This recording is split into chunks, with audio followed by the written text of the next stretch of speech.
संघर्ष का फल। लंदन में एक लड़का रहता था।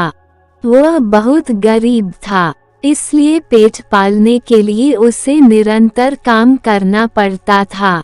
उसे पढ़ने लिखने का बहुत शौक था, लेकिन काम के बोझ के कारण वह लगातार स्कूल नहीं जा पाता था, जिसके कारण उसकी पढ़ाई रुक रुक के चलती थी। लंदन के एक निम्न बस्ती में एक छोटे से कमरे में वह 2 अन्य लड़कों के साथ रहता था।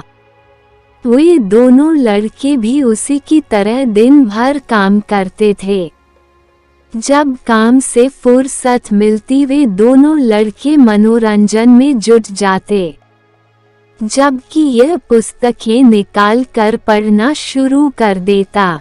यद्यपि लगातार पढ़ाई न कर पाने के कारण उसे पढ़ने लिखने में दिक्कत होती, लेकिन वह बिना हार माने लगातार प्रयास में लगा रहता।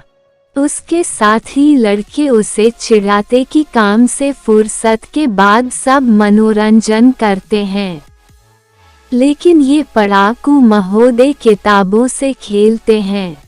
लगता है कि ये किताबों से ही इतिहास रचेंगे।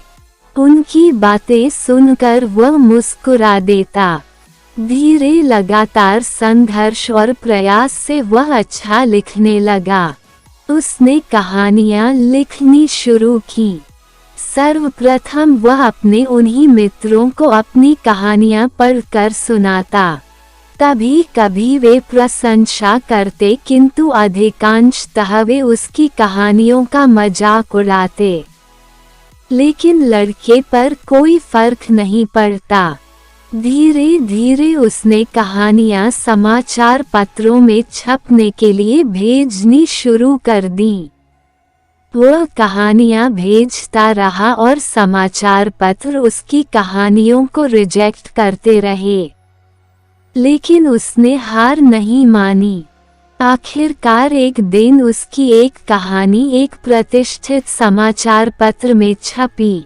इससे उस लड़के का आत्मविश्वास और दृढ़ हो गया।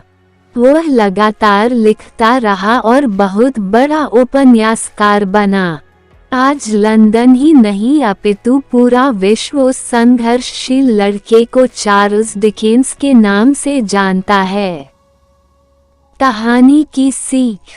संघर्षशील और परिश्रमी व्यक्ति के लिए कुछ भी असंभव नहीं है।